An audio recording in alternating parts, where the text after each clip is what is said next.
Good morning. This is the Paradise Unicorn Priestess, bringing you day 41 of A Course in Miracles, the Yin translation, where we use female words. And this would be February 10th, if you are starting at the new year. The text is called The Message of the Crucifixion. For learning purposes, let us consider the crucifixion again. I did not dwell on it before because of the fearful connotations you may associate with it. The only emphasis I laid upon it so far has been that it was not a form of punishment. Nothing, however, can be explained in negative form only. There is a positive interpretation of the crucifixion that is wholly devoid of fear and therefore wholly benign in what it teaches if it is properly understood. The crucifixion is nothing more than an extreme example. Its value, like the value of any teaching device, lies solely in the kind of learning it facilitates. It can be, and has been, misunderstood. This is only because the fearful are apt to perceive fearfully. I have already told you that you can always call on me to share my decision and thus make it stronger. I have also told you that the crucifixion was the last useless journey the childship need take, and that it represents release from fear to anyone who understands it. While I emphasized only the resurrection before, the purpose of the crucifixion and how it actually led to the resurrection was not clarified then. Nevertheless, it has a definite contribution to make to your own life, and if you will consider it without fear, it will help you understand your own role as a teacher. You have probably reacted for years as if you were being crucified. This is a marked tendency of the separated who always refuse to consider what they have done to themselves. Projection means anger. Anger fosters assault, and assault promotes fear. The real meaning of the crucifixion lies in the apparent intensity of the assault of some of the children of God upon another. This, of course, is impossible and must be fully understood as impossible. Otherwise, I cannot serve as a model for learning. Assault can ultimately be made only on the body. There is little doubt that one body can assault another and can even destroy it. Yet if destruction itself is impossible, anything that is destructible cannot be real. Its destruction, therefore, does not justify anger. To the extent to which you believe it does, you are accepting false premises and teaching them to others. The message of the crucifixion was intended to teach was that it is not necessary to perceive any form of assault and persecution because you cannot be persecuted. If you respond with anger, you must be equating yourself with the destructible and are therefore regarding yourself insanely. I have made it perfectly clear that I am like you and you are like me, but our fundamental equality can be demonstrated only through joint decision. You are free to perceive yourself as persecuted if you choose. When you do choose to react that way, however, you might remember that I was persecuted as the world judges and did not share this evaluation for myself. And because I did not share it, I did not strengthen it. I therefore offered a different interpretation of attack, and one which I want to share with you.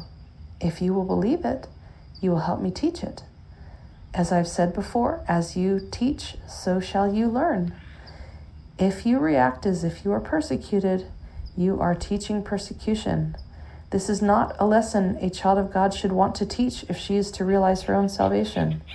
Therefore, teach your own perfect immunity, which is the truth in you, and realize that it cannot be assailed.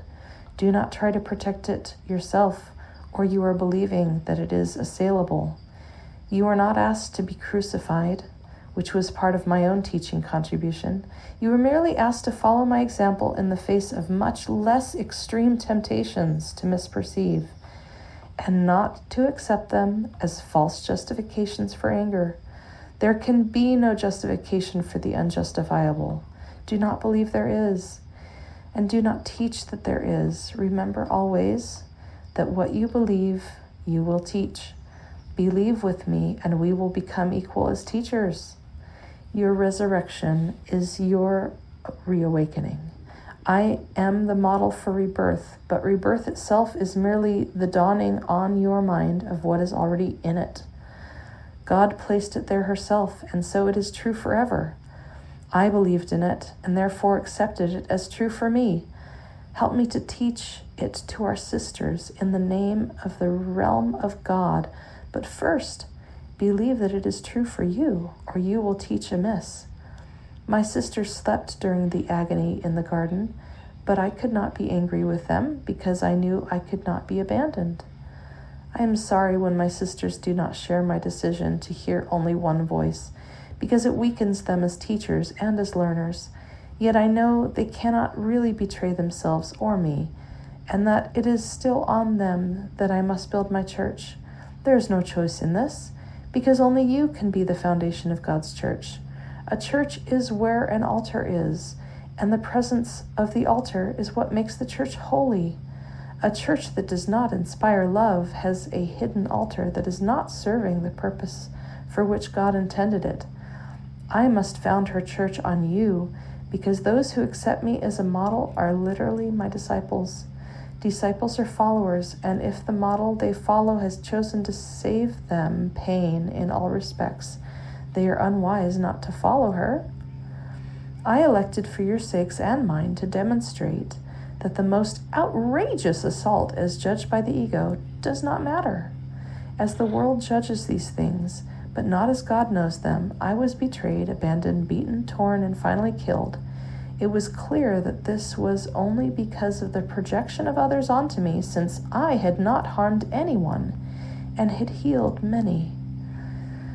We are still equal as learners, although we do not need to have equal experiences.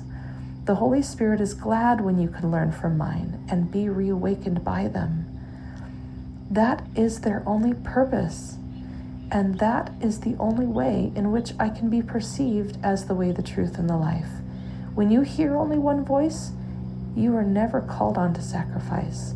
On the contrary, by being able to hear the Holy Spirit in others, you can learn from their experiences and can gain from them without experiencing them directly yourself. That is because the Holy Spirit is one, and anyone who listens is inevitably led to demonstrate her way for all. You are not persecuted, nor was I. You are not asked to repeat my experiences because the Holy Spirit, whom we share, makes this unnecessary. To use my experiences constructively, however, you must still follow my example in how to perceive them. My sisters and yours are constantly engaged in justifying the unjustifiable. My one lesson, which I must teach as I learned it, is that no perception that is out of accord with the judgment of the Holy Spirit can be justified.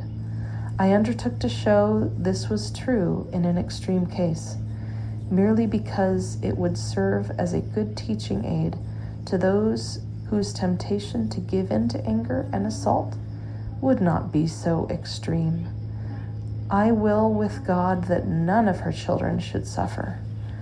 The crucifixion cannot be shared because it is the symbol of projection, but the resurrection is the symbol of sharing, because the reawakening of every child of God is necessary to enable the childship to know its wholeness. Only this is knowledge. The message of the crucifixion is perfectly clear. Teach only love, for that is what you are. If you interpret the crucifixion in any other way, you are using it as a weapon for assault, rather than as the call for peace for which it was intended. The apostles often misunderstood it, and for the same reason that anyone misunderstands it.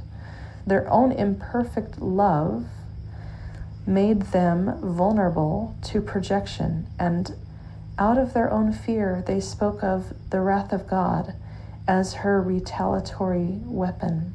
Nor could they speak of the crucifixion entirely without anger, because their sense of guilt had made them angry. These are some of the examples of upside-down thinking in the New Testament, although its gospel is really only the message of love. If the apostles had not felt guilty, they never could have quoted me as saying, "I come not to bring peace but a sword." This is clearly the opposite of everything I taught. Nor could they have described my reactions to Judas as they did if they had really understood me. I could not have said, "Betrayest thou the child of woman with a kiss?"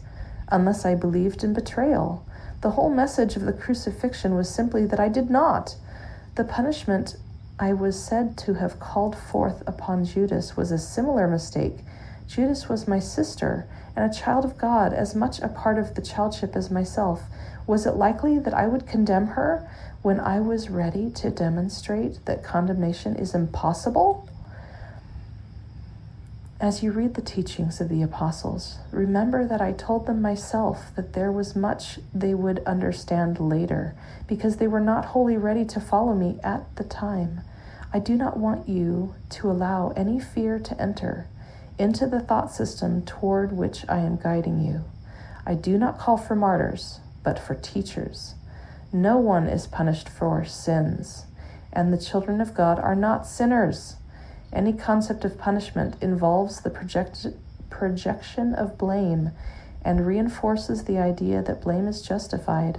The result is a lesson in blame, for all behavior teaches the beliefs that motivate it.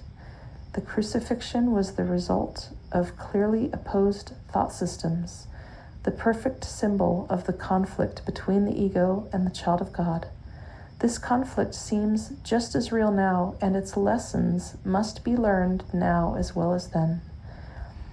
I do not need gratitude, but you need to develop your weakened ability to be grateful, or you cannot appreciate God. She does not need your appreciation, but you do. You cannot love what you do not appreciate, for fear makes appreciation impossible. When you are afraid of what you are, you do not appreciate it, and will therefore reject it. As a result, you will teach rejection. The power of the children of God is present all the time because they were created as creators. Their influence on each other is without limit and must be used for their joint salvation. Each one must learn to teach that all forms of rejection are meaningless. The separation is the notion of rejection. As long as you teach this, you will believe it. This is not as God thinks, and you must think as she thinks if you are to know her again. Remember that the Holy Spirit is the communication link between God the Mother and her separated children. If you will listen to her voice, you will know that you cannot either hurt or be hurt, and that many need your blessing to help them hear this for themselves. When you perceive only this need in them and do not respond to any other, you will have learned of me and will be as eager to share your learning as I am. And the lesson for today is lesson 41. God goes with me wherever I go. Today's idea will eventually overcome completely the sense of loneliness and abandonment all the separated ones experience. Depression is an inevitable consequence of separation.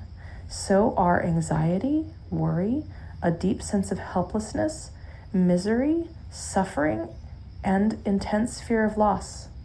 The separated ones have invented many cures for what they believe to be the ills of the world. But the one thing they do not do is question the reality of the problem. Yet its effects cannot be cured because the problem is not real. The idea for today has the power to end all this foolishness forever. And foolishness it is, despite the serious and tragic forms it may take. Deep within you is everything that is perfect, ready to radiate through you and out into the world. It will cure all sorrow and pain and fear and loss, because it will heal the mind that thought these things were real and suffered out of its allegiance to them. You can never be deprived of your perfect holiness, because Its source goes with you wherever you go.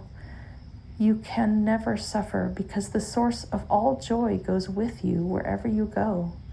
You can never be alone because the source of all life goes with you wherever you go. Nothing can destroy your peace of mind because God goes with you wherever you go. We understand that you do not believe all this. How could you, when the truth is hidden deep within, under a heavy cloud of insane thoughts, dense and obscuring, yet representing all you see?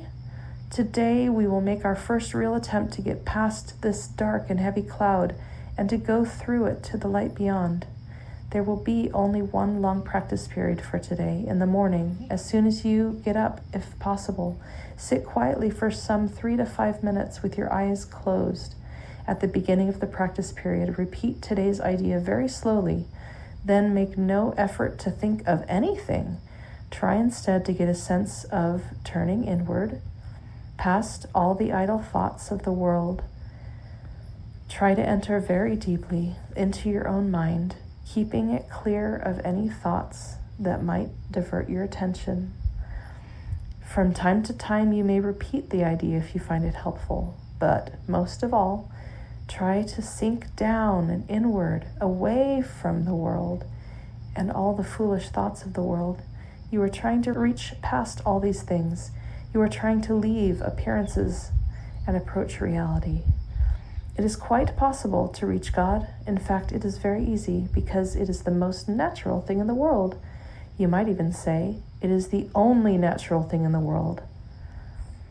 The way will open if you believe that it is possible. This exercise can bring very startling results even the first time it is attempted, and sooner or later it is always successful. We will go into more detail about this kind of practice as we go along, but it will never fail completely. An instant success is possible. Throughout the day, use today's idea often, repeating it very slowly, preferably with eyes closed.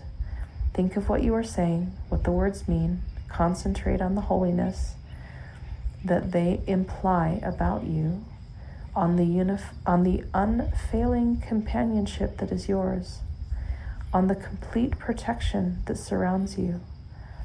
You can indeed afford to laugh at fear thoughts, remembering that God goes with you wherever you go. Thank you for joining me for today's reading of A Course in Miracles. Until next time.